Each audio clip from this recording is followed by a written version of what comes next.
Boa tarde a todos e todas, sejam muito bem-vindos. Estamos iniciando o Circuito de Letras UERG sobre os debates sobre literatura latino-americana 2021, escritoras latino-americanas contemporâneas.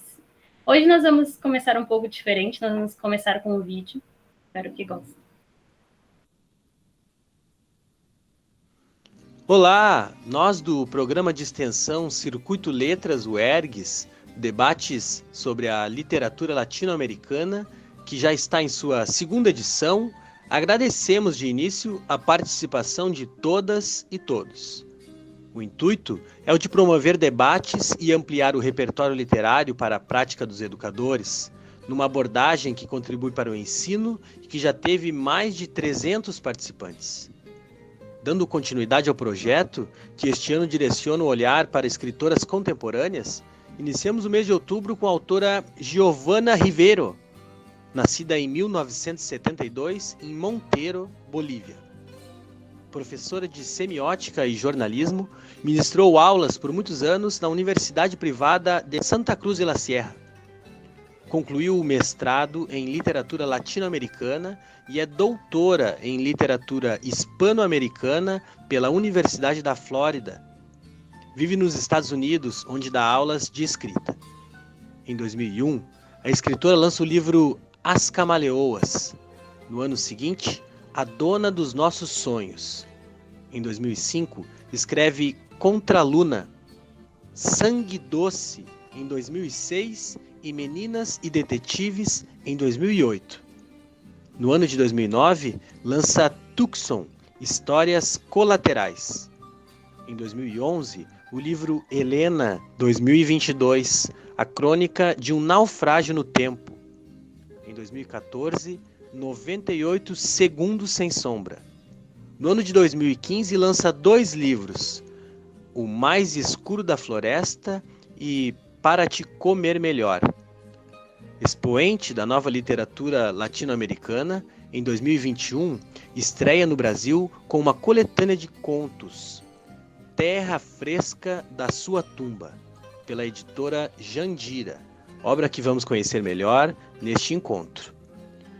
Os 6 contos concentram-se em histórias de pequenos núcleos familiares, cuja rotina teria tudo para ser trivial, se não ganhasse rapidamente contornos fantásticos, aterrorizantes e repulsivos. Neles, há uma história em primeiro plano e outra que vem à superfície apenas no final, quando o segredo da fábula se revela.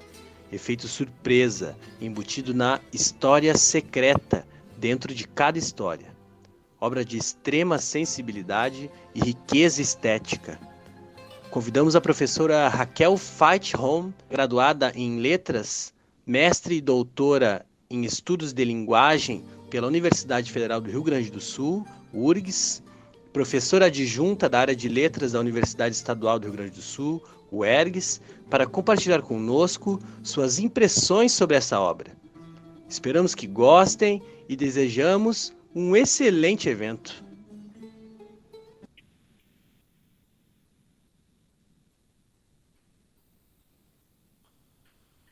Muito bom. Parabéns, colega Tiago, pela locução e pela construção do vídeo.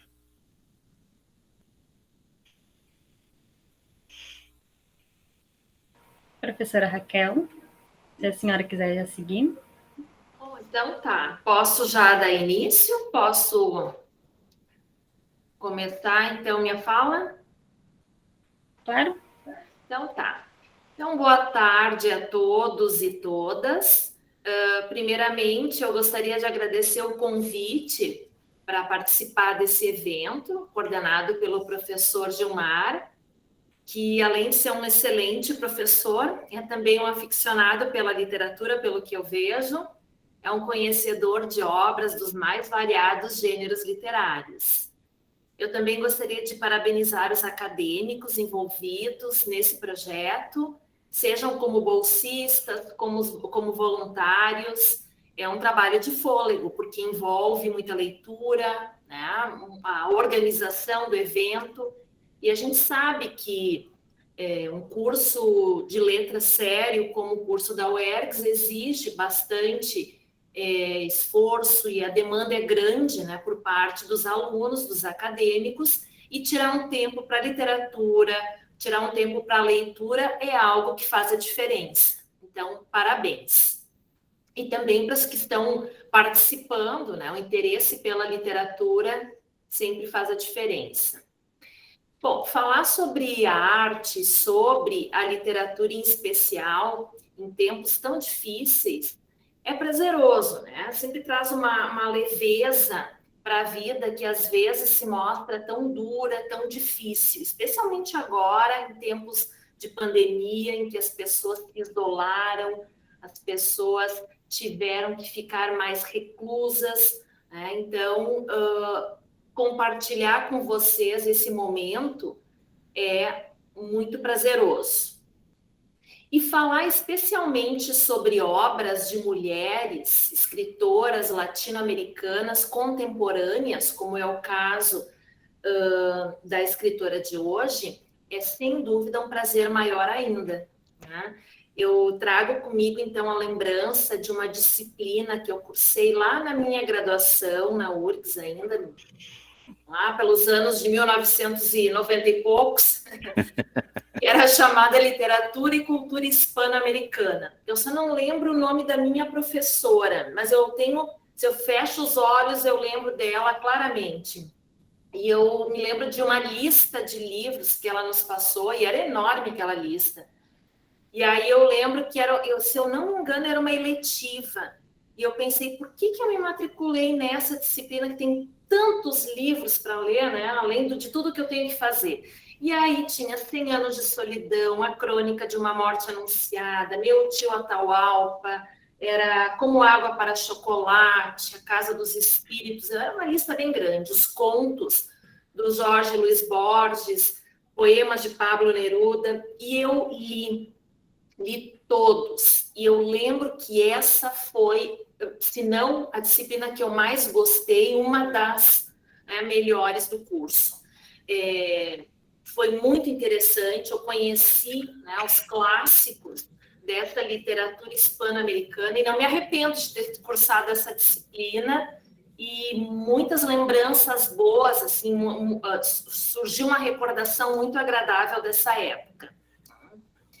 Bom, então, conforme vocês ouviram, né, foi o Lucas, né, que fez a narração inicial.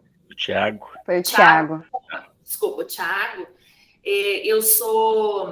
Eu tenho mestrado, né, e doutorado na área dos estudos da linguagem, e minha área não é específica da literatura, embora eu tenha formação, mas eu não atuo especificamente em disciplinas de literatura. Mas, né, sempre tive esse contato, obviamente eu fiz o curso de letras e nós abordamos, né, a literatura, e sempre a literatura me tocou muito fundo. Eu costumo dizer que eu sempre me envolvi e me envolvo, né, emocionalmente com os livros que eu leio. Eu sou muito passional, eu não sei dividir as coisas ou ter um olhar mais clínico, eu me envolvo, né, eu fico na expectativa, eu crio cenários na minha cabeça. Eu, inclusive, nem gosto que os livros tragam qualquer tipo de ilustração, nem na capa, porque parece que frustra um pouco aquilo que eu imagino, tá? Eu me identifico com a trama, procuro me identificar com as personagens, me choco, me impressiono, né? Esse livro, A Terra Fresca da Sua Tumba, os seus contos, me impressionaram bastante. Inclusive, eu havia comentado ontem com os colegas, sonhei bastante, especialmente pelo momento que nós estamos vivenciando.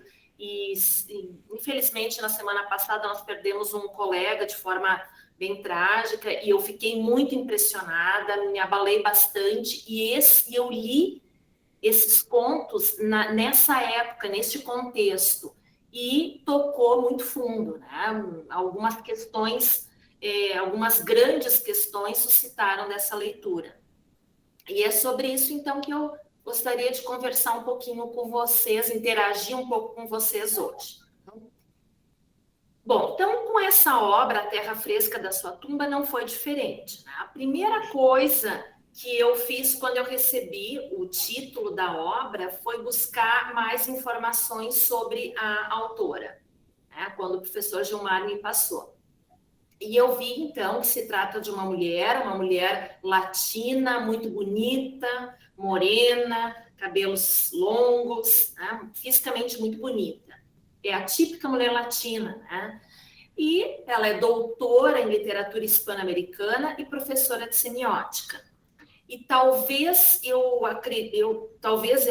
acho aqui que o motivo, né, da excelência da escrita dessa obra esteja justamente no fato de ela trabalhar com a semiótica.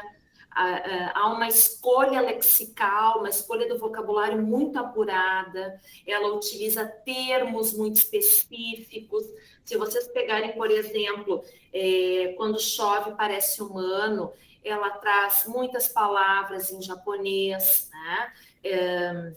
Pele de asno, ela já traz algo muito característico dos índios, né? Então, ela faz uma escolha lexical muito apurada, muito adequada, e isso demonstra um estudo, uma pesquisa, uma dedicação muito grande, tá? Então, há uma precisão exata dos termos que ela utiliza, não são aleatórios. Então, envolve todo esse esforço como escritora.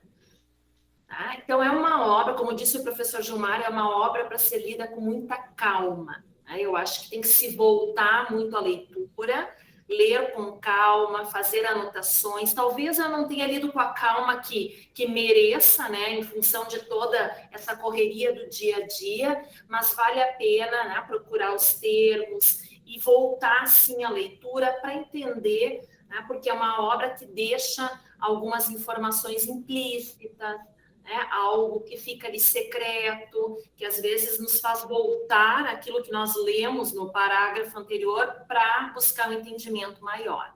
Tá? Então, por isso a excelência do trabalho dela.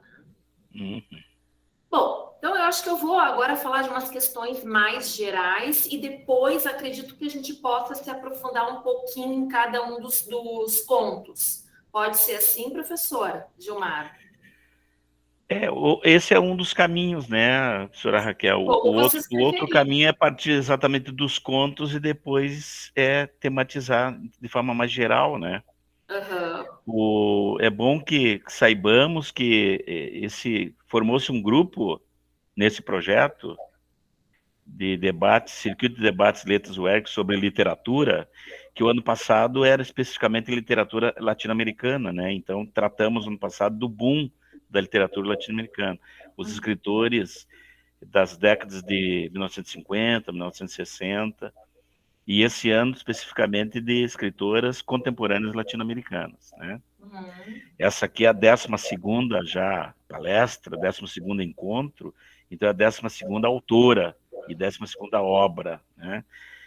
Então, nós temos um momento também de formação dessas leituras. Fazem parte desse grupo a Natália, que é bolsista, a Amanda, a Maria da Graça, a Luciana, o Lucas, o Tiago e o Nicolas. O Nicolas é o mais novinho no grupo, né? E então cada um desses componentes também leu um conto, também preparou a chamada de um conto, né? Então, acho que poderíamos iniciar por aí, e a partir do que eles disserem sobre o conto, aí você faz a sua fala, aprofunda algumas temáticas. Eu sei que tem muita coisa para se falar aí, né? Tem bastante coisa. Muita coisa. Então tá, então vamos fazer assim. Então, quem leu o primeiro conto, que é o Peixe, Tartaruga e Urubu, poderia começar com a sua exposição e depois a gente aprofunda um pouquinho, tá? Foi a Natália, né? A Natália Coelho. Isso, então tá.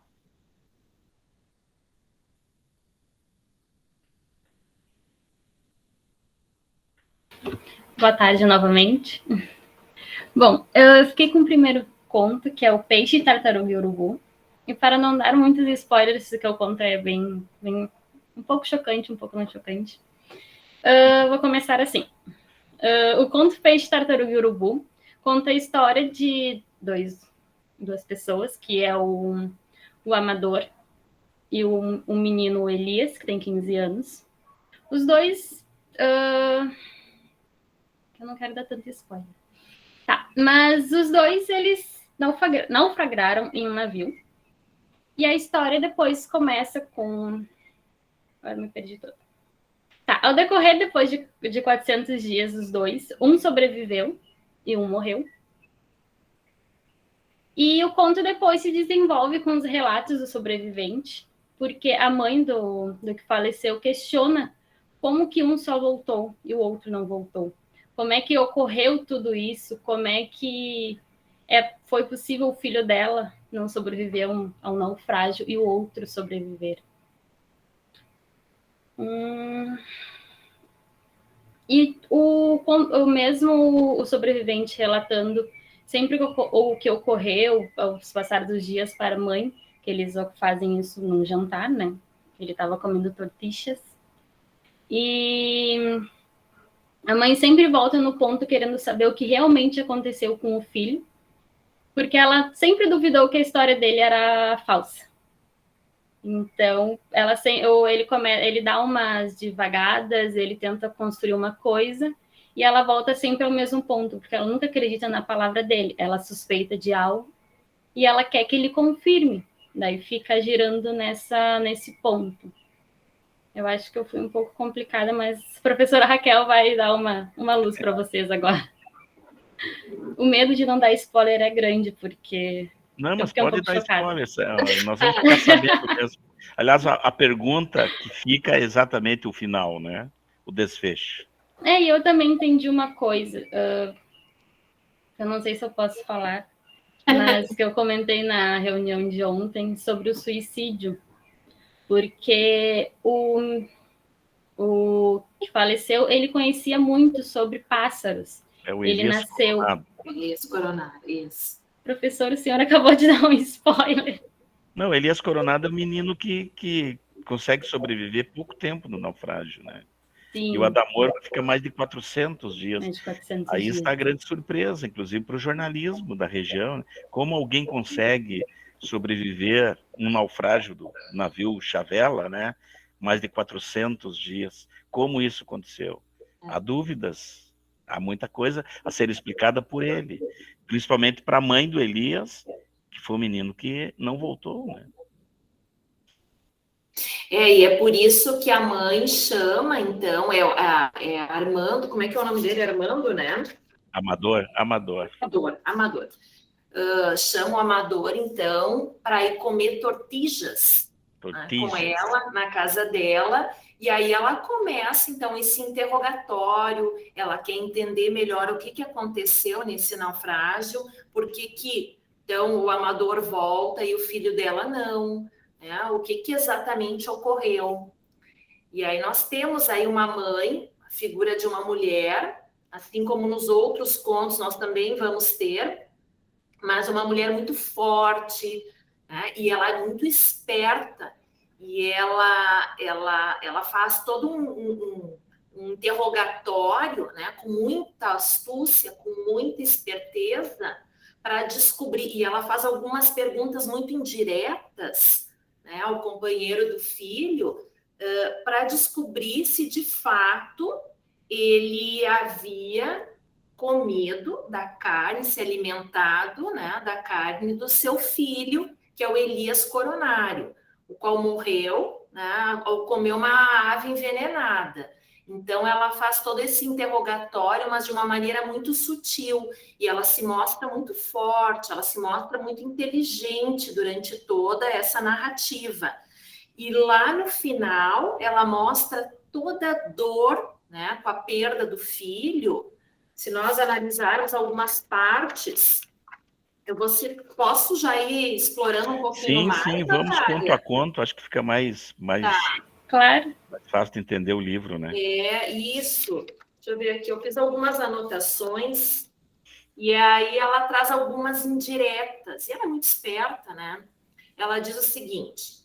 Não, primeiro é o seguinte, mas a mulher traz outro prato com tortilhas, não muitas, o suficiente para manter viva a lascívia traumática do homem que atirou ao mar o corpo de seu filho.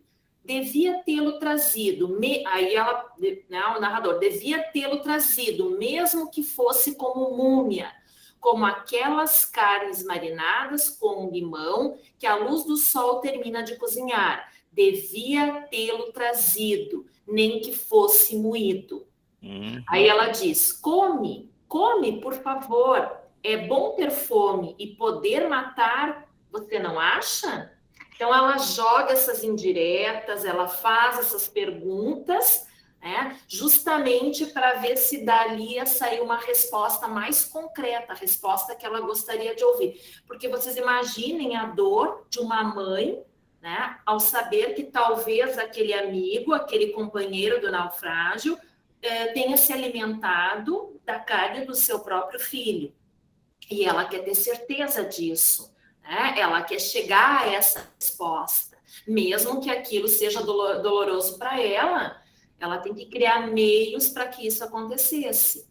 E aí, lá para o final, eu não sei se a gente chega dando mais detalhes do final, né? Mas vejam, antes disso, ela suplica, né? E aí a gente vê, então, de novo a dor dessa mãe, quando ela diz o seguinte: olha, a mulher suspira fundo, tirando energia das entranhas, as mesmas onde gerou Elias no último frescor de seus ovários. Vou te fazer uma pergunta.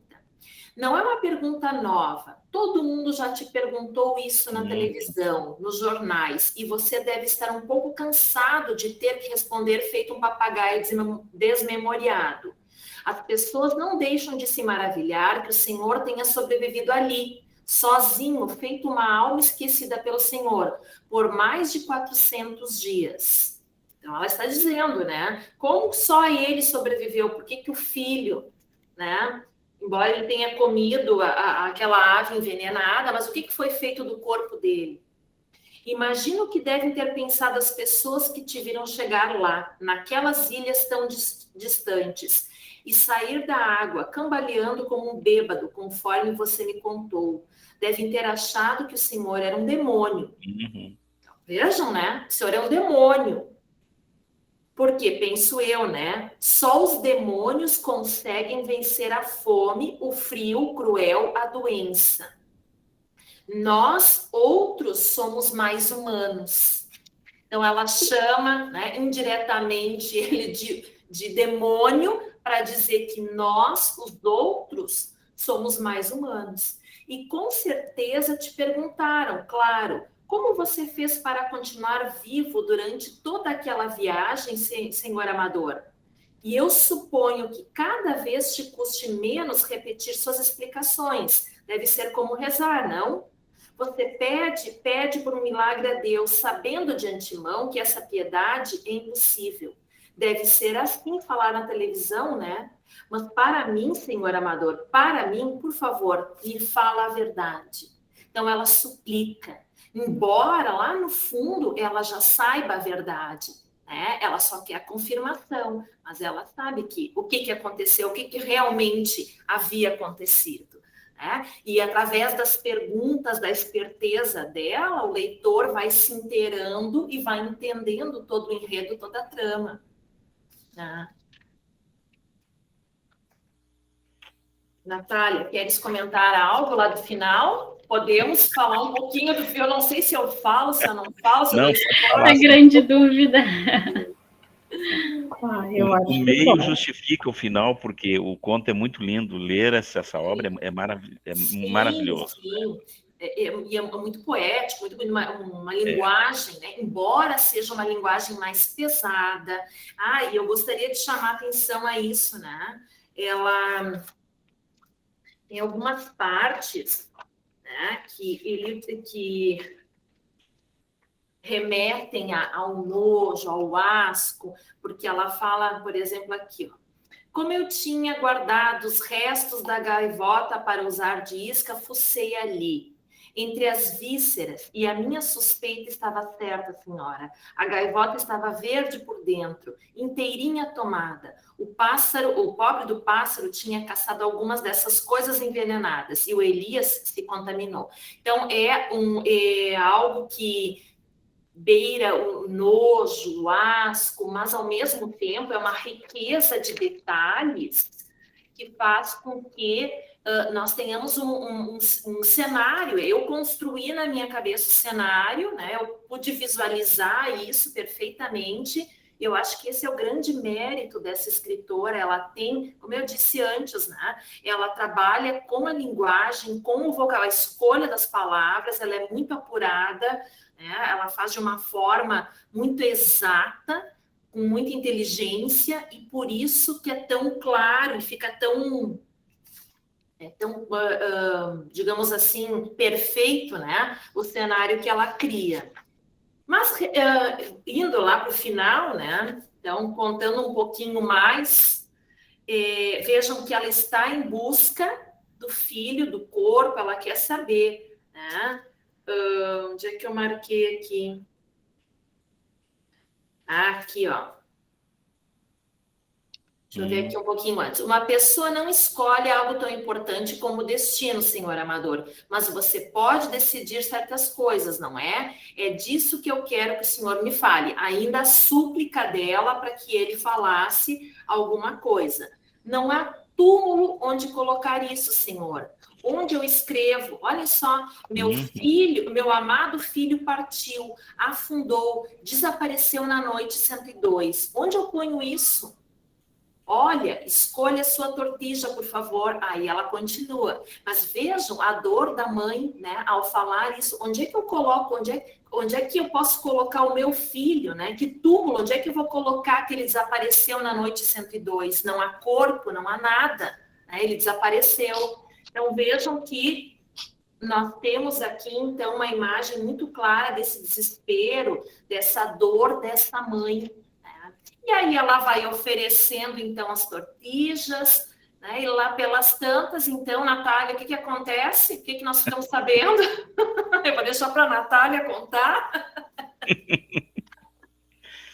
Ao decorrer, com a forma que eles vão conversando, e ele sempre comendo, e ela ali só sentadinha, ela comenta que uma das tortijas está envenenada. Isso! Só que o conto acaba ali, a gente não sabe, tipo, se realmente estava ou não, né? Porque eu acho que tem essa dúvida se ela realmente seria capaz de envenenar ele, porque ele comeu realmente o filho, ou, né? Então, é um conto bem, bem chocante. Esse final, assim, ali, ó, termina com um conto muito bonito. Bonito não, né? Que horror. Muito bom de se ler. Eu acho que todos terminam assim, né, Natália? Já é uma marca da escritora. Todos terminam. Todos deixam. É isso que o Tiago falava antes, de algo secreto, algo que não é dito. E é claro que nós temos diferentes interpretações. Tá? É possível que interpretemos de formas diferentes. Tá? Mas, enfim, e para mim também ficou. Para isso serve a ficção, né, Raquel? Eu acho, sim. Eu tenho a impressão que sim, que ela envenenou as tortijas, né? E essa era a vingança dela. Porque, como está lá no prefácio do livro, um dos tópicos é a vingança, é o ódio. Embora a mulher seja muito forte, a mãe seja muito forte, muito astuta, muito inteligente, ela tem muito ódio, muita vingança, né? Que ela quer, então, de alguma forma, trazer isso através envenenando, né, o amador através das tortijas. Sim. Eu sei que, só fazer uma questão de ordem, como se diz nos movimentos, eu sei que a Luciana está louquinha para falar, Maria da Graça, mas vamos deixar para depois, porque afinal esse é o primeiro conto apenas, né? Tem mais 5, né? Tem mais 5. Vão guardando aí, no debate final, vocês voltam à temática. Pois é, bastante coisa, vamos longe, né? E vamos ao conto 2, então. Eu só queria comentar para depois também, só para fazer um desafio, e deixar um desafio. Nós temos a voz de um narrador, em terceira pessoa, que não se intromete muito, e nós temos outras 2 vozes em primeira pessoa. A da mãe, né? A da mãe do menino que sai de casa, com 15 anos, que se alista numa cooperativa de caçadores de tubarões, né?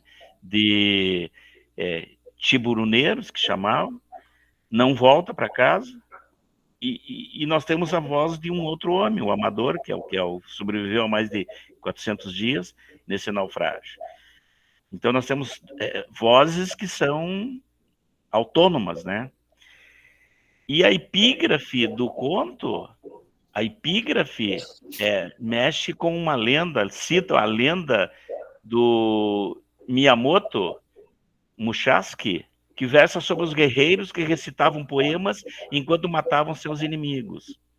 Então a pergunta é: será que o inimigo da mãe é o Amador? E ela vai trucidando psicologicamente este homem com as perguntas, com as tortilhas, né? E até concluir o que ela quer concluir, porque ela precisa de uma explicação um pouco concreta e óbvia para a não volta do seu filho? Ou o guerreiro é ele e que vai nutrindo a mãe de algumas esperanças concretas ou falsas sobre o que realmente aconteceu com o seu filho? E ele vai contando que eles eram amigos, ele chamava o menino de almirante, e o menino Elias chamava ele de meu capitão, que eles venceram em algum tempo a fome, comendo peixes, tartarugas, urubus, gaivotas, né?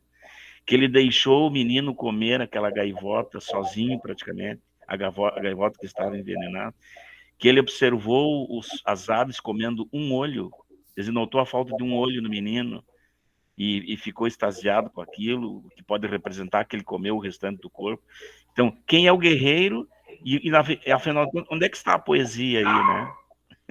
Mas por final, vamos ao outro conto aí, porque tem contos maravilhosos. A Raquel também vai anotando aí para fazer o fechamento.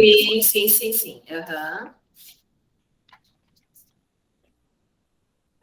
Bom, então, quem é que gostaria de falar, então, sobre quando chove parece humano? Acho que é a Amanda. Este é o meu. Então tá. Este é o meu conto que eu adorei. Então, o título dele é Quando Chove Parece Humano. Eu coloquei uma sinopse bem rápida.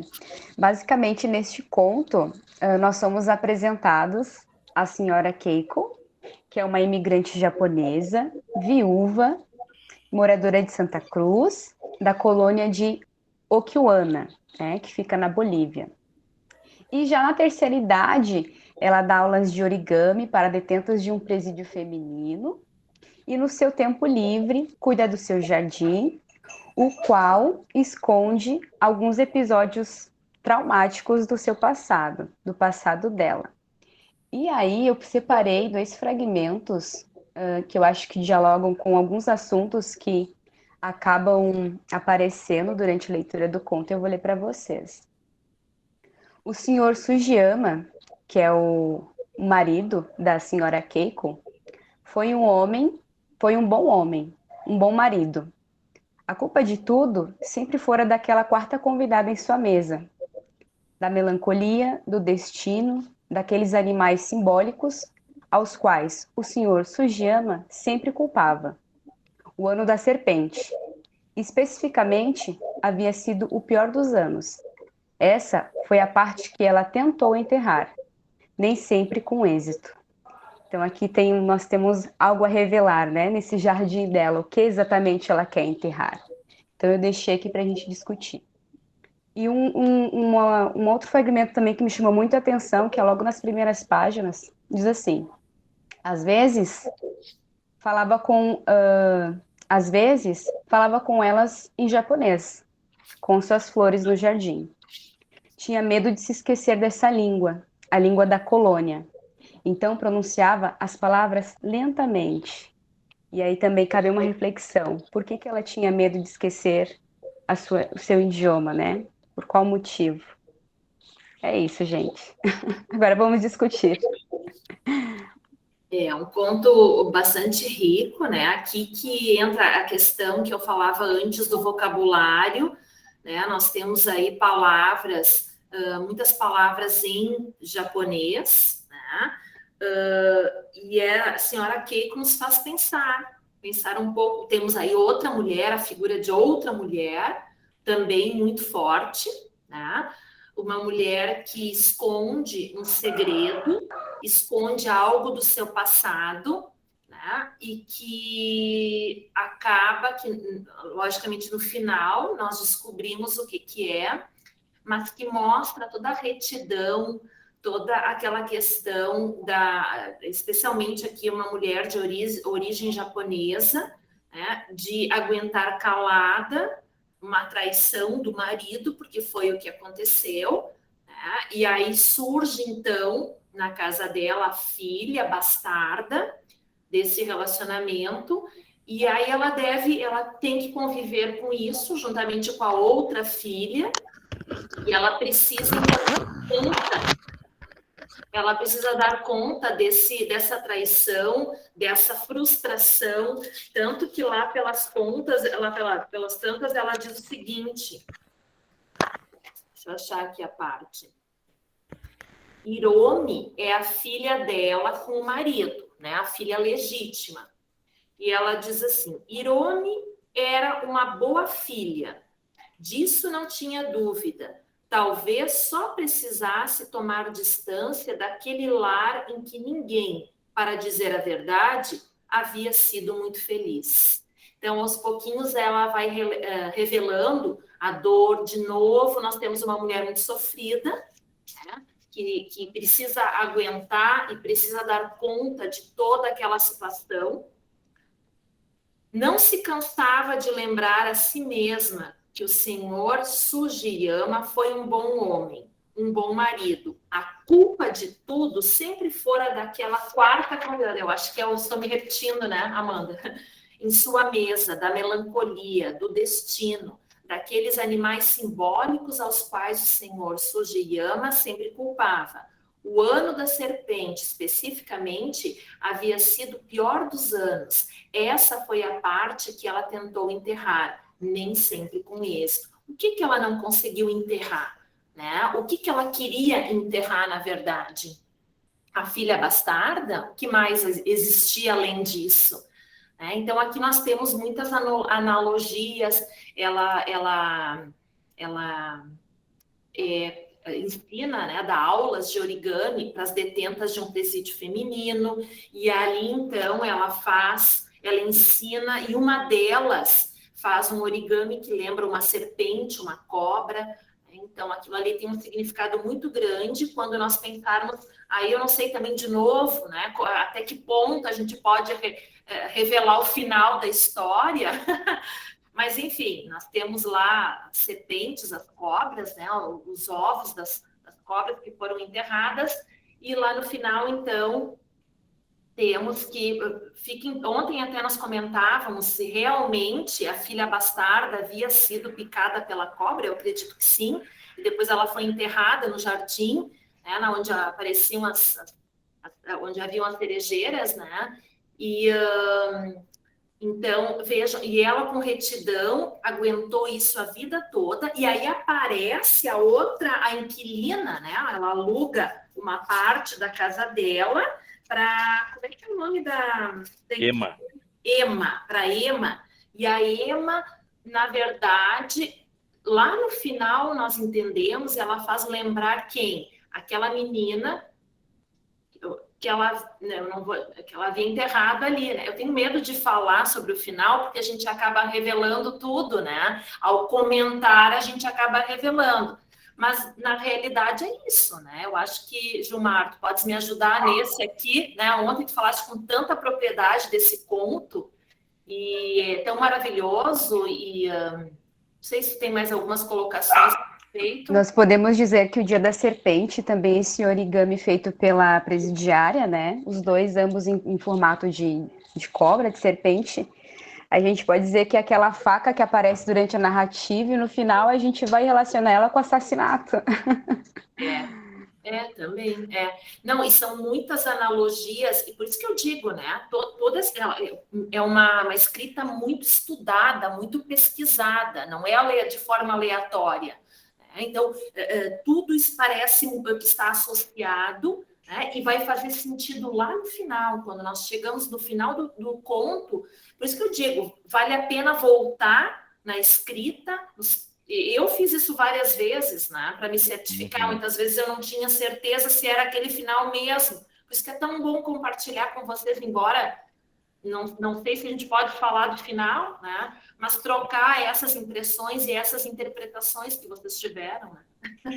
É interessante que são muitas imagens, muitas cenas, e uma vai corroborando com a outra cena, né? Isso. Tem um momento, por exemplo, que pode ser uma das chaves do conto, que ela fala sobre o livro de poemas que ela tinha em casa, mas que para o pai era um castigo ler. Ler para o pai dela era um castigo. Então ela guarda o livro, é do Natsume Seibi, e esse poeta dizia que, num dos versos, que na poesia é onde a pessoa se vê refletida. E ela gostava, cita inclusive ali, 3 versos de um poema. O espantalho parece humano quando chove. E quando chove, chove aonde? Chove na terra. Ali da terra a terra é que é a tumba. Se a terra é a tumba, a filha, a irmã bastarda dela, realmente foi picada pela serpente, porque a serpente é quieta, é como aquela que ela ensinava origami, aquela presidiária no presídio, onde ela ensinava a fazer animais com origami, aquela de tatuagem de escaravelho nas bochechas, que estava sempre em silêncio, e que acaba construindo uma cobra vermelha, mas que parece um filhote de dragão. Então, são metáforas que indicam estar ali naquele jardim enterrada a sua irmã, bastarda. Outra cena é com relação às bonecas, né? Quando a Emma pede para construir bonecas, então ela fala nos 3 tipos de bonecas. A boneca branca, que significa a pureza, a virgindade. A boneca marrom, que é em homenagem ao pai terreno, José, e a boneca sem braços, que simboliza os pequenos deuses. Mas a boneca que mais ela gostava, que mais teve êxtase em construir, foram as bonecas siamesas, as bonecas gêmeas. Então, isso significa duplicidade, né? Então, a aproximação que a senhora Keiko tem com a Emma, sua inquilina, é exatamente essa duplicidade e aproximação. Talvez ela, de tudo que ela saiba sobre as pessoas, e principalmente sobre as mulheres, embora fortes, uma das fraquezas é ter o segredo que o marido dela não soube. Isso. Porque ela disse para o marido que a menina tinha saído, pegou as suas roupas e saído. Então, ela escondeu um segredo para o marido. Ela sabe esse segredo. A inquilina não sabe esse segredo, mas ela vê na inquilina uma espécie de confessora, né? Porque a outra metáfora é exatamente a organização das formigas, né? Isso. Ela fala sobre os túneis subterrâneos, é o subterrâneo da alma, né? Uma das temáticas da autora. E é claro que a Orime, tem uma outra cena também fantástica, a filha Orime ajuda a colocar terra no túmulozinho da menina. Sim. Atira o punhado de terra enquanto a mãe fecha com as 2 mãos os olhos. Então as 2 tinham um segredo e as 2 não estavam mais juntas, né? Elas enterram juntas a menina. Enterram juntas. Então, a ideia que nos vem, uma das interpretações, é que realmente a menina foi picada por uma cobra, no ano da serpente, né? Isso. E tudo aconteceu, ela perdeu o marido, e o marido sabia que ia morrer, porque o marido também, ele consulta a mitologia chinesa e descobre que ele só tem mais um ano, né? Que é uma mitologia lá do século XVI. É interessante que nas epígrafes, a autora já introduz mais ou menos o final, né? Tudo se sabe a partir das epígrafes. O próprio livro já tem uma epígrafe interessante, em homenagem ao irmão Pablo, que comia a sua própria sombra. Né? Isso é interessante. E lá no final, então, não há um final fechado. O final é aberto e é plurinterpretativo, né? Isso. Acender uma vela em outra vela. Se abraçaram apenas luz ou escuridão. Uma mesma dobra, escuridão e luz. Então, na literatura, a gente poderia chamar isso de reificação. A dona Keiko se reifica com a inquilina. de um segredo que ela e a filha tinham, mas que ela escondeu do marido. Então, a duplicidade da traição do marido, o sofrimento pela traição e o sofrimento pelo segredo, né? Então, o que a gente costuma dizer nesses encontros, Raquel e colegas, essas escritoras latino-americanas, elas conseguem decifrar a grande e verdadeira alma das mulheres, né? Então, quem pensou que mulher é sexo frágil, se enganou redondamente. É o que eu digo para as minhas filhas gêmeas, eu digo, as mulheres são fortes, entendam isso. É isso aí. Temos a força. Bom, vocês querem ir para o terceiro? Vamos para o terceiro, depois pode voltar, né? Sim. Vamos para o terceiro, que é a mansidão. Mansidão, Maria da Graça. A mansidão sou eu. Não sei se você é o conto que você pegou para dizer, ou você é a mansidão. Não tem nada de mansidão. Inclusive, lá no meu ponto de reflexão, é exatamente isso, que eu acho que é essa temática que o conto traz. Inverti ali a apresentação, mas a temática desse conto é justamente nós falarmos, nós refletirmos sobre essa palavrinha mansidão, né? Até onde, né, seremos manso e até onde a gente vai aceitar, né? Bom, o quarto, então, conto deste livro é ainda o realismo fantástico dessa narradora, né? Dessa autora, a narração em terceira pessoa, e o cenário é rural, né? De casas sobre palafitas, que quando chove, em função de terem palafitas, as casas não são alagadas. O cenário, então, é de uma aldeia boliviana, né? E essa família deste conto, Mansidão, é de uma família de japoneses. Então, a aldeia chama-se Manitoba. Os principais personagens temos, então, um tema muito forte, né? Aí vem uma trama toda social. A Elise Lowen, a nossa protagonista, uma jovem de 15 anos, que sofreu um abuso, né, um estupro, e tendo sido, então, ela entorpecida, né, o abusador dela é um rapaz, uma pessoa que trabalha com gado, então tem um preparado, um produto tipo anestésico, né, que ele vai tratar o gado, tal, e ele usa para abusar das moças da aldeia. Não foi só a nossa Elise, várias outras moças são abusadas. Mas eu gostaria de ler um pouquinho, umas 3 frasezinhas, senão eu me alongo muito e dou mesmo o final do conto, porque é no final do conto que a gente tem um enlace maravilhoso. Bom, enfim. Mas assim, ó, olha só as primeiras frases do nosso conto, que é um diálogo da protagonista Elise com o pastor Jacob. Então, como é uma aldeia, este pastor, ele é líder tanto religioso quanto moral. Então, veja bem, pastor falando, questionando a moça. E era quente este líquido viscoso que deixaram em você? Quente?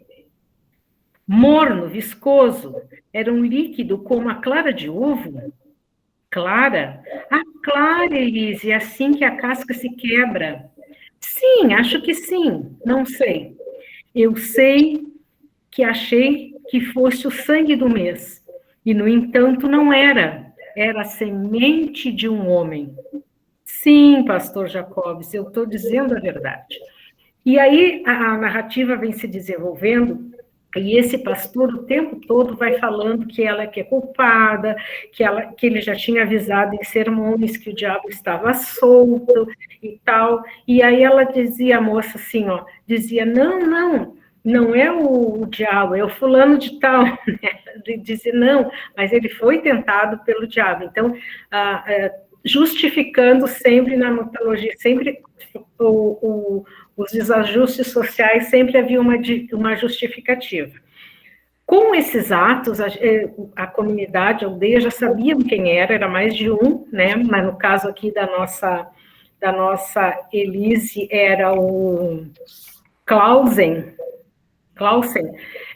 nomes estrangeiros, e tinha o Dick Foster.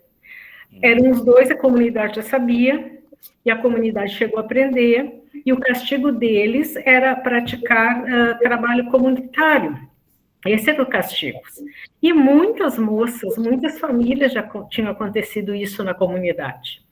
Só que daí o pastor, esse Jacob, chama o Walter Lauen, que é o pai da moça, e aconselha ele a sair da aldeia, procurar morada em outro, porque a família tinha ficado agora manchada, etc. e tal. E o Walter vai, queima os lençóis da noite, os lençóis de sangue e tal, muito humilhado, mas tipo, aceitando, né, tudo que estava acontecendo com ele. Primeiro, a moléstia da jovem. Depois, ele tem que pegar todos os pertences deles e ir para outro lugar. E o abusador ficaram tranquilos. Então, assim, ó, outro personagem que é bastante importante, não tem muito diálogo, mas se sabe que quando o Walter chega na outra cidade de Santa Cruz, ele liga para a mãe dele, e a mãe dele, a nossa Elise, ouve, diz, não dá para ficar assim, porque ela entende poucas palavras em espanhol, tá? Eles foram agora para Santa Cruz, e lá se fala mais espanhol, e ela entende poucas palavras de espanhol. Mas, assim, o ambiente é bem rural, né? Bem, assim, tipo, primeiro os habitantes de aldeia, o capitalismo não tinha chegado ainda, era só agrícola mesmo, criação de gado e tal. Então, quando chega em Santa Cruz, o pai contrata um índio, né? Contrata um índio, esse índio é paraguaio, que o professor falou que ele participou, sabe, da Guerra do Paraguai, lá da Reforma Agrária. Isto. E aí a Elise, observando que ele volta, aos poucos, mastiga uns bolinhos verdes, que são uns bolinhos de coca. E ele conversa bastante com esse pai, Walter, e ele foi contratado para cavar um poço, porque agora eles estão de mudança, né, no novo local, eles têm que fazer tudo de novo. E aí, então, os irmãos da comunidade, o Clausen e o Dick, continuaram trabalhando lá. Só que daí, numa desses dias, tal, a barriga, o ventre já está crescendo, ela deve estar com uns 3 meses ou mais, eu sei que o ventre está em evidência, e o índio olha e, sabe, inconsolável, sempre falando. Lá, por uns belos dias, a Elise vê que vem no terreno, lá onde estão construindo o poço, aparece o Clausen. E ela fica muito intrigada, mas o que seria este homem aí? Aí que vem o tema do nosso conto.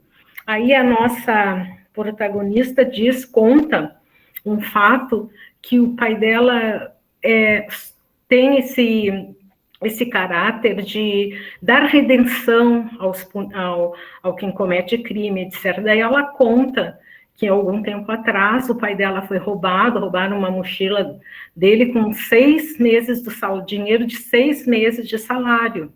Sim. E ao invés de ficar furioso... Maria da Graça, viu? Mas vai um pouquinho devagar aí, calma. Você já está chegando lá no final do conto.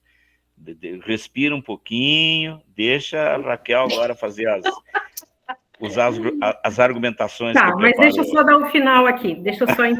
Dar o final aqui. A temática do conto, então, é uma questão social, né? Aquela comunidade vivia em função do pastor, da religiosidade, eles que ditavam a moralidade, né? O que podia e o que não podia.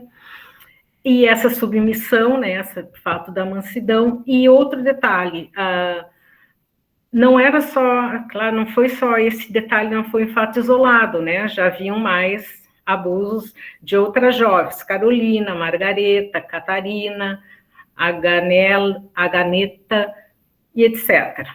Tá, então não vou contar o final? Não. Espera um pouquinho. Mas a Maria da Graça falou muito bem, já expôs todo o conto, dá vontade de escutar agora até o final, né? Vocês devem ter ficado curiosos. Eu me peguei muito porque, claro, é um cenário rural, ele fala... E a própria temática, né, Maria da Graça? Exatamente. E outro detalhe, a gente não pode esquecer, o texto é lindíssimo, é uma poesia, as passagens, as paisagens, eu me senti dentro da aldeia lá, né, e conta, a escrita é muito maravilhosa, por isso que é realismo fantástico mesmo, a escrita é belíssima, só que, e conta, as meninas, tal, a moça sente, sim, ela está com 15 anos, né? Então não vou contar mais. A Elise tem 15 anos. Isso, e é a história do abuso sexual cometido contra a menina, dessa de 15 anos, moradora dessa colônia de menonitas, né? É isso. E a gente nota, assim, ó, que não foi um caso isolado, né? Não, isso já vinha acontecendo, já tinha acontecido com outras Aliás, meninas. isso tem acontecido todos os dias, na verdade. Pois é aí em nome que eu da religião, né? Exatamente.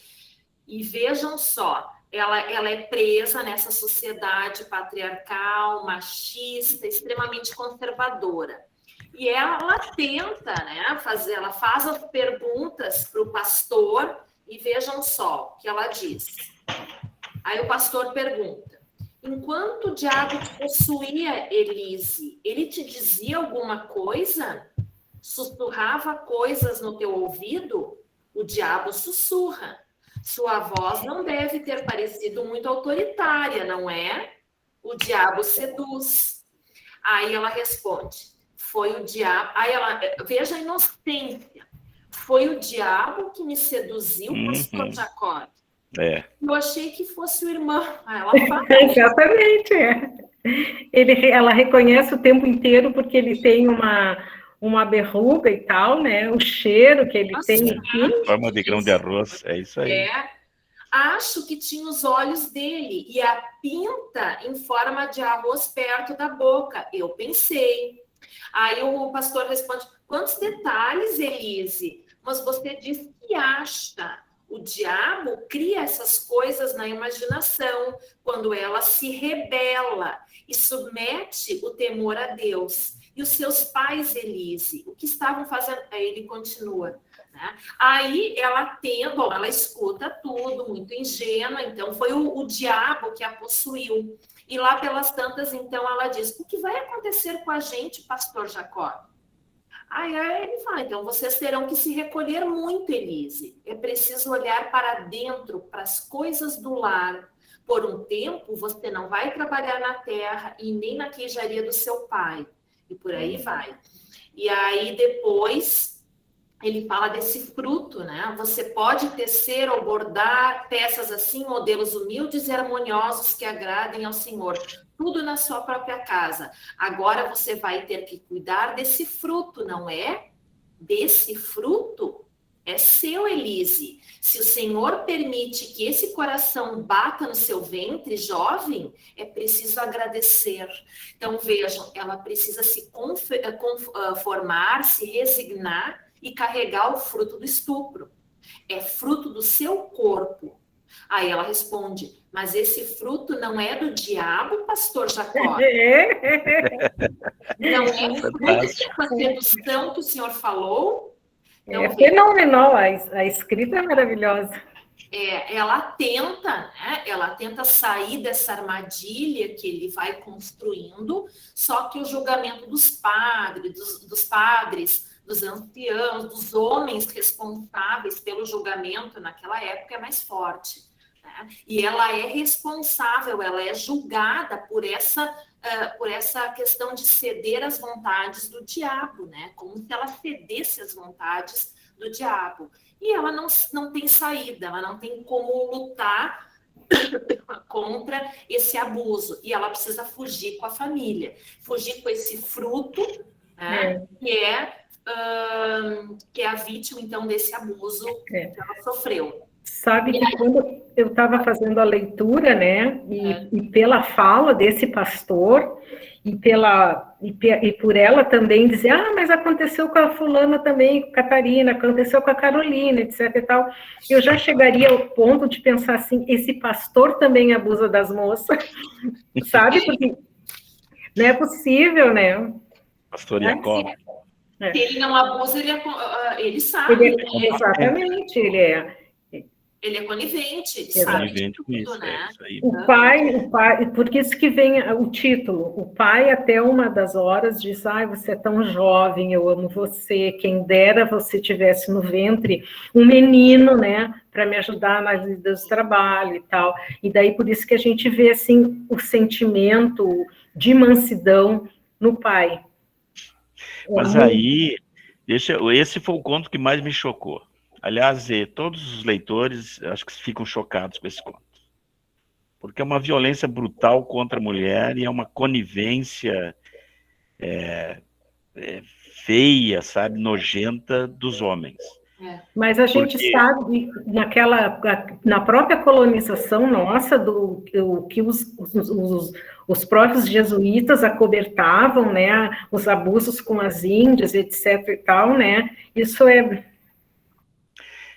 ali, por exemplo, ó, você tem, o conto não esconde nada, né? A Elise é violentada com 15 anos e ela fica grávida. Ela está grávida, né? A mãe a dona Ana, aliás, a avó do Walter Lowen, a dona Ana, a avó Ana, diz para ele, você tem que fazer alguma coisa. Isso. E o que ele faz? Ele junta todas as coisinhas que tem e vai embora. Ele foge. Ele não enfrentou a igreja, ele não enfrentou os irmãos, ele não enfrentou o estuprador de sua filha. E essa menina, como disse a Maria da Graça, não era a única. Bom, foram, né? Foram. Depois o Walter fica indignado com a sua filha Elise, que afinal de contas tem 15 anos, está grávida, e diz para ela, bravo, né? Não é isso que você queria, Elise? Ocupar com fidalguia o lugar de um filho homem? Não importa se está prenha. Está prenha, o pai diz para a filha, né? Melhor ainda se estiver prenha de um menino. Então, e aí tem uma outra cena que ela vê as meninas colegiais saindo do colégio com uniforme azul e branco.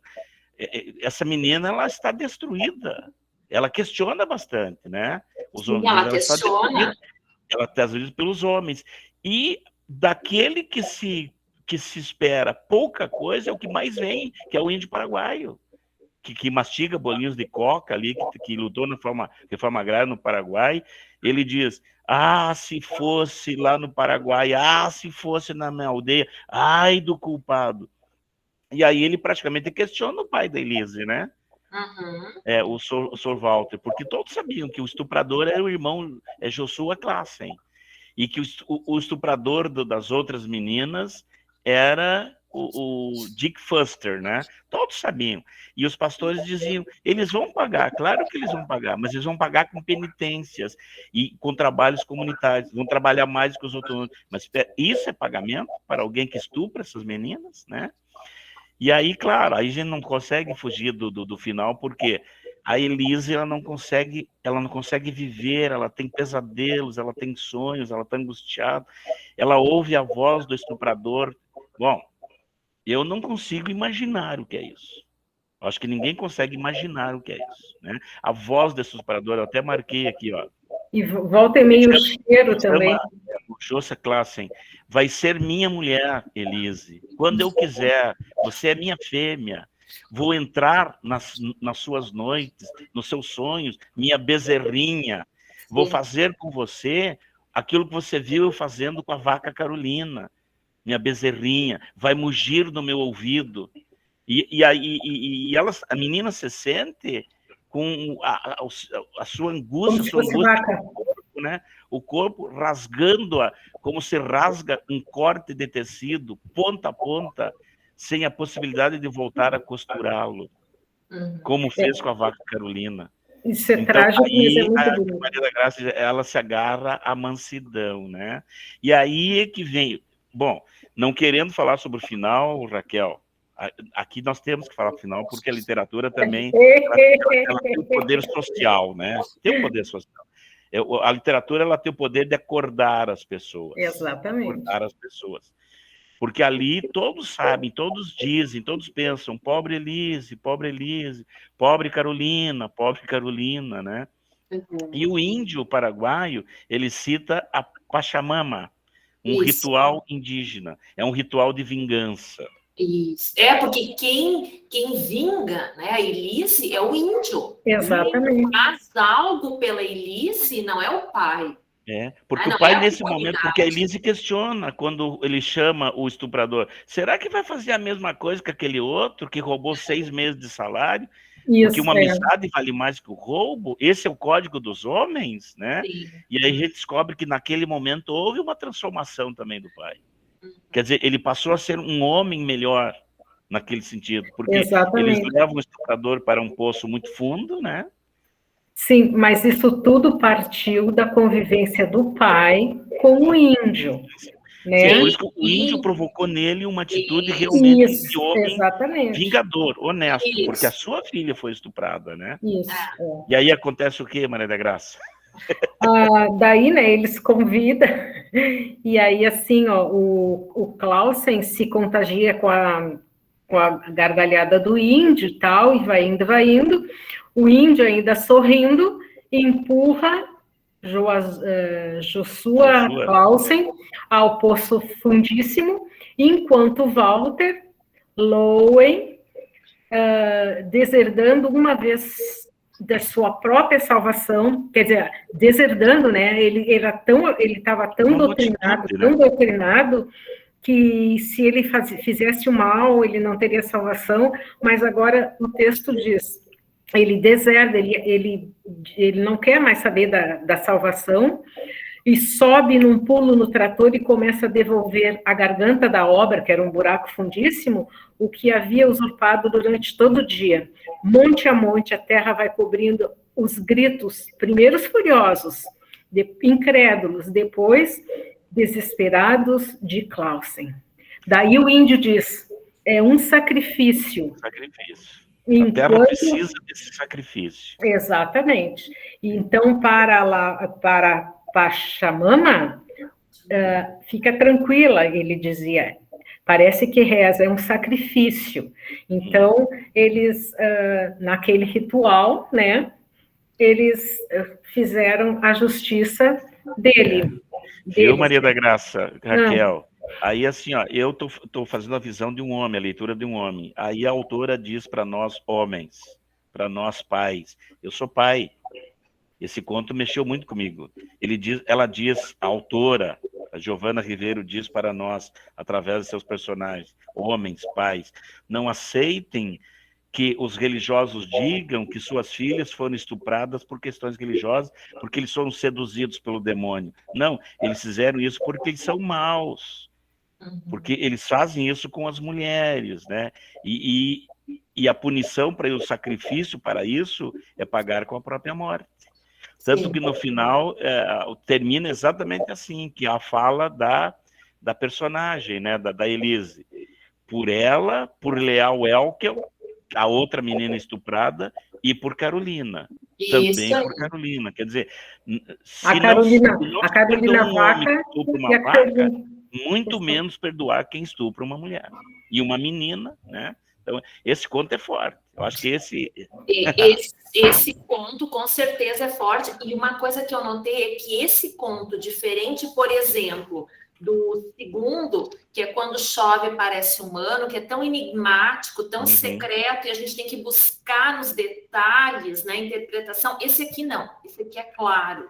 né? Sim, é E direto, nosso esse é é direto. direto, é claro, ela vai direto ao ponto, ela põe o dedo na ferida.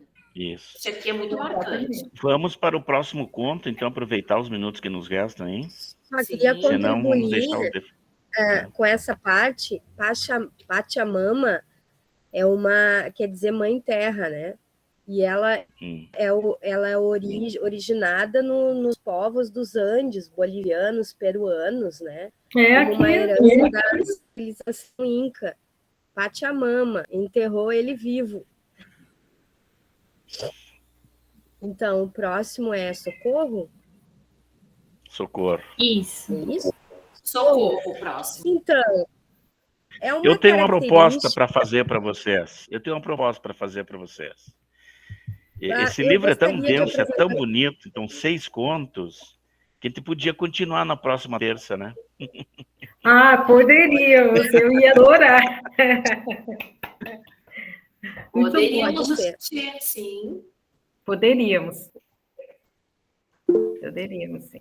Inclusive porque a Então, gente já estão me deixou umas ouvindo bem? perguntas aqui anotadas dos anteriores.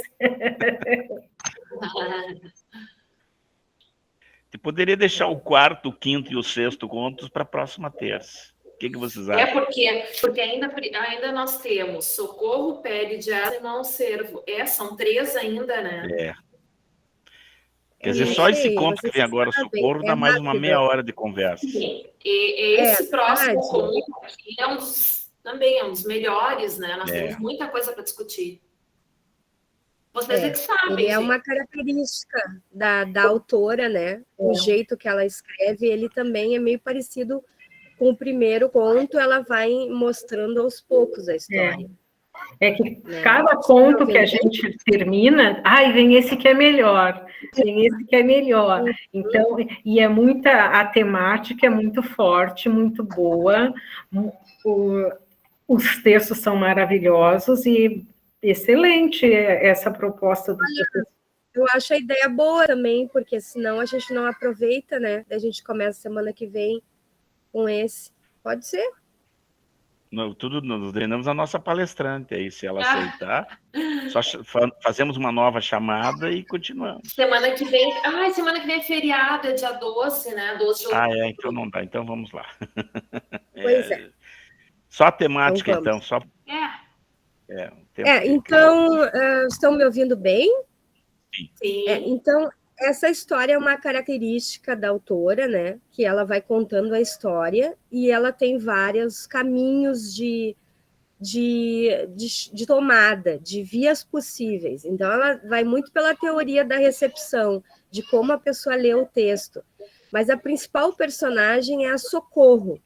É uma pessoa que tem problemas psiquiátricos, né? Desde a juventude, né? Então, a narradora é uma psicóloga formada, tem pós-graduação em Boston, então a gente não sabe se ela é uma psicóloga ou uma psicanalista, mas ela fala da doida, né, que teria uns 50, 60 anos, né, que seria a Socorro. Então, essa psicóloga, psiquiatra, ela não tem nome, mas ela é a narradora, né? Então, ela fala assim, conseguir equilibrar condições psíquicas totalmente desajustadas. Poderia classificar Socorro com facilidade. Os tratamentos pré-históricos com eletrochoque haviam transformado o que poderia ter sido um único surto isolado de psicose juvenil em uma personalidade perturbada. Então, a Socorro, ela fala no início, só que ela tem algumas intervenções dentro da família. Essa psiquiatra é casada com o Leon, tem 2 gêmeos, e tem mais a mãe, né? A mãe dessa psicanalista, e a Socorro é tia dela. Então, ao longo da conversa, é engraçado porque a Socorro vai dando lances de realidade e de loucura e, ao mesmo tempo, de choques de realidade. Então, ela diz que essas crianças, esses gêmeos, que são filhos da psicóloga, da psicanalista, são muito parecidos com a pessoa que ela chama de enforcadinho, que é o Lucas. Né? O Lucas havia morrido, tem um suicídio dentro desse conto, e também tem uma situação de violência dentro do seio da família, que foi cometida contra Socorro. Né? Então, no limiar dessa relação familiar, a psiquiatra, psicóloga, não sabia disso.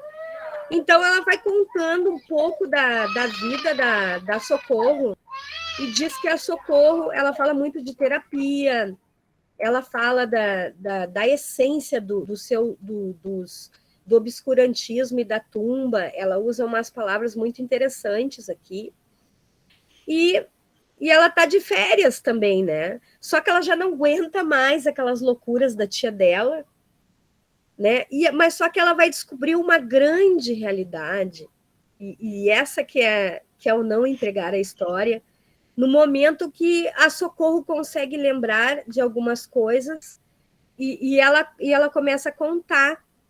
O Lucas, o enforcadinho, é inicialmente colocado no texto como primo dela, da psiquiatra, da psicóloga, né?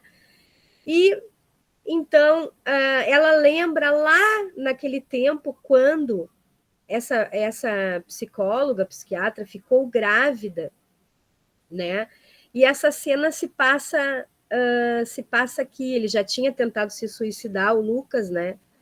Mas desta vez foi o acontecido. Não sei se eu posso contar também, né, essa história, porque ela lá numa conversa com a Socorro consegue começar a lembrar daquelas histórias, quando ela recebe um telefonema e ela quer contar para o Lucas que a psiquiatra sem nome estava grávida de 2 gêmeos, né?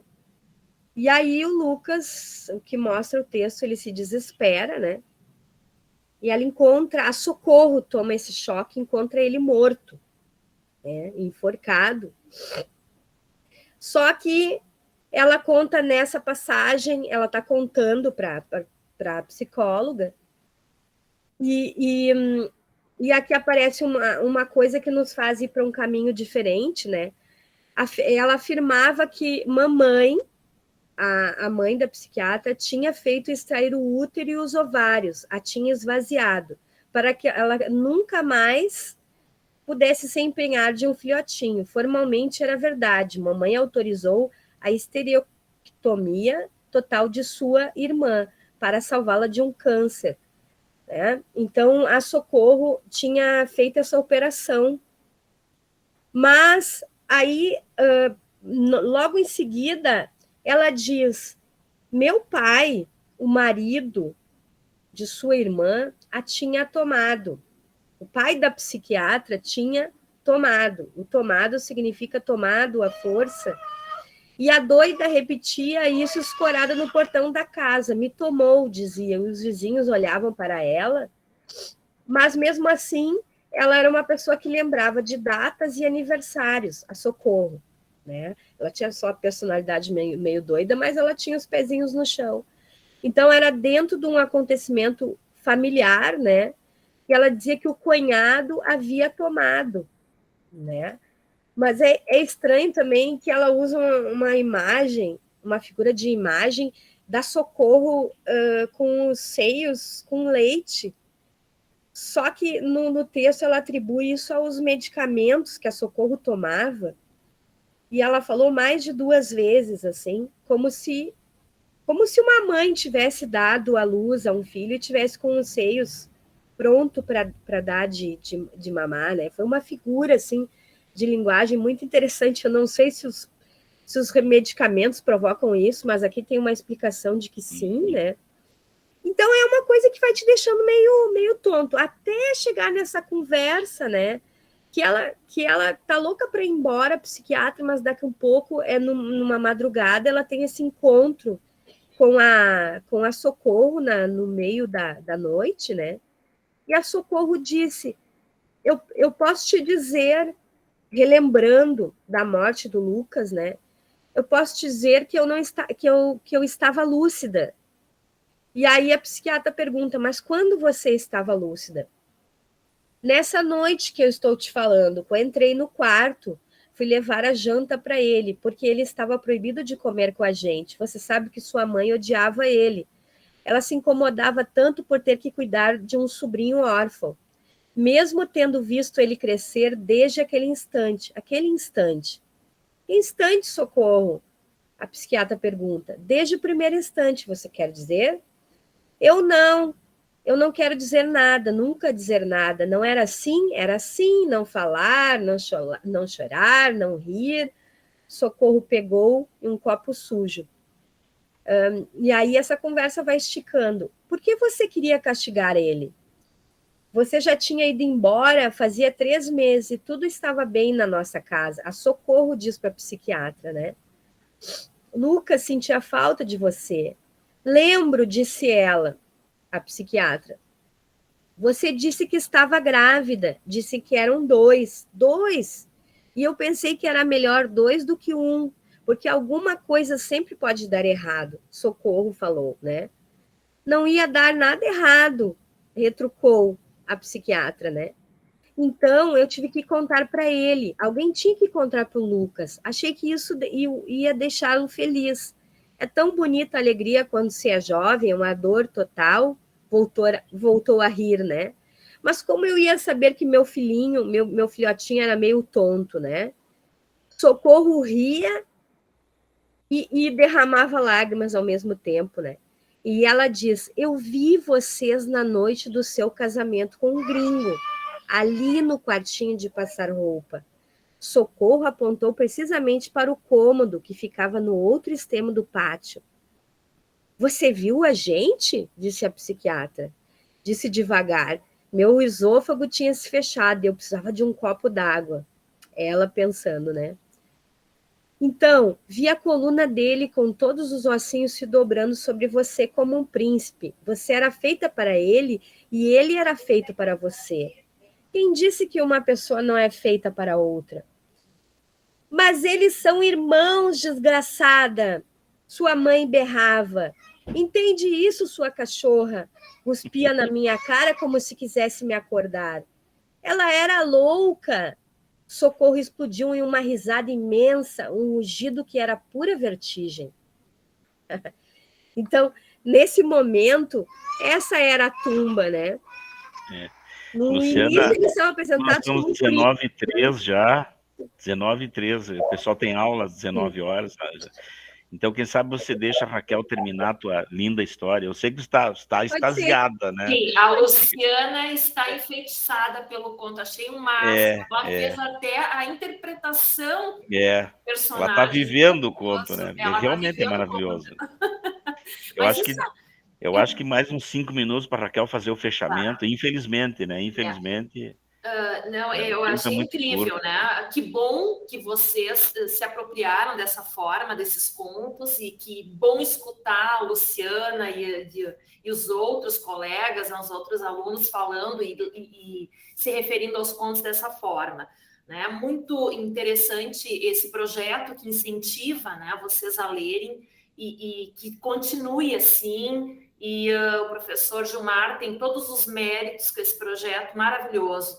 Mas eu gostaria de fazer um fechamento mais geral, né? E, enfim, o que a autora nos traz? Ela traz alguns tópicos assim mais importantes que valem a pena de serem comentados. A questão da mulher, que nós já falamos, que trata de mulheres fortes, mulheres destemidas, as protagonistas, mães guerreiras, né, que enfrentam traumas, abusos, preconceito, violência, e que mesmo assim sobrevivem e muitas dão a volta por cima, né? Fala da morte, né? Esse é o tema central desses contos, e lá no pós-fácil, Paloma Franca Morim diz, né, o constrangimento que nós temos em falar da morte na modernidade. E aí eu pergunto para vocês, né, por que esse constrangimento? Por que o tabu acerca da morte? Né? Porque a morte...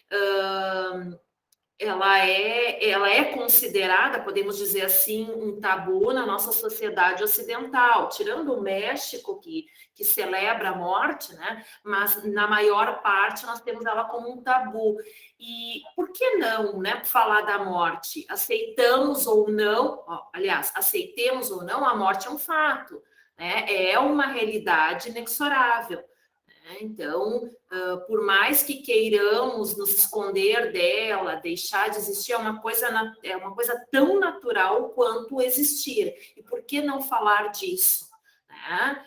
E os outros assuntos lá escondidos, que ficam lá dentro, né? Mas que no final, quando não falados, quando não ditos, quando não trabalhados, acabam se transformando nesses grandes traumas, nessas grandes questões mal resolvidas que a autora traz, né, que trata isso através dos contos. Então, eu acho isso maravilhoso, é uma foto, tem muita coisa para se refletir, né, poderia se dissertar muito sobre muitas questões sociais, mas pena que nosso tempo está acabando, mas eu gostaria de agradecer o convite, dizer que foi maravilhosa a leitura desses contos, e que, enfim, continuem com esse projeto, né? Continuem dando aí, enfim, continuem lendo essas autoras maravilhosas e discutindo esses grandes temas que são tão modernos, tão atuais. Tá? Eu acho que é mais ou menos por aí. Muito bom. Nós é que agradecemos imensamente, professora Raquel. Certamente você vai trabalhar com algum conto em sala de aula, eu também, as minhas colegas professoras também, né? Com então, certeza. Não conheci essa autora, mas agora... Isso mesmo, vou trabalhar sim. E parabéns aos alunos, às alunas envolvidas, um ótimo projeto. Se deixar esses meninos aí, eles vão até a meia-noite falando hoje. Vamos sim. Não, aqui tem pano para manga, né? Nós iríamos com certeza até as 10h30, até o final de uma aula que nós temos hoje. No próximo encontro, vamos um pouco de poesia, né? Com os poemas do livro Corpos Negros, da Lube Prats. É uma brasileira, mas o livro dela em português não tem mais, só em espanhol. Então, para ver, né? É uma brasileira, grande autora latino-americana, reconhecidíssima fora, né? Boa, vamos falar espanhol. Poemas. E depois um livro da Isabel Allende, do Chile, e vamos fechar com a nossa querida, eterna poeta Cora Coralina. Que legal. Legal. Que bom. Quem é que vai tratar no próximo encontro, Gilmar? A Persila. Persila. Persila vai nos dar graça, como você nos deu a graça, como a Luciane Sipper, como a Maria Clara Neri, como a Tânia Toffoli, a Marta Narvaz, o ano passado, a Marta Hope. Nossa, tantas. Viu, Raquel? E outra curiosidade desse projeto, as autoras são mulheres, as palestrantes são mulheres, e nós, os meninos aqui, o Tiago, eu, o Lucas, o Nicolas, não damos muito pitaco, não. E as mulheres comandam tudo. E são temáticas fortes, né? E necessárias. Muito obrigado, viu, Raquel? Foi excelente a sua fala. Muito obrigada. Adoramos. Então tá, gente. Obrigada, professora Raquel. Obrigada, colega. Boa noite. Obrigada, professora. Um abraço a todo mundo. Boa noite. Obrigada, boa noite. Boa noite. Boa noite, gente. Boa noite, Luciano. Boa noite, João. Boa noite. Boa noite, professor. Boa noite, Camilo. Obrigado. Boa noite. Boa noite, então, já que acabou. Tchau. Tchau. Isso aí, Tatália, mais um. Mais um para a conta. Isso aí. Tchau. Tchau.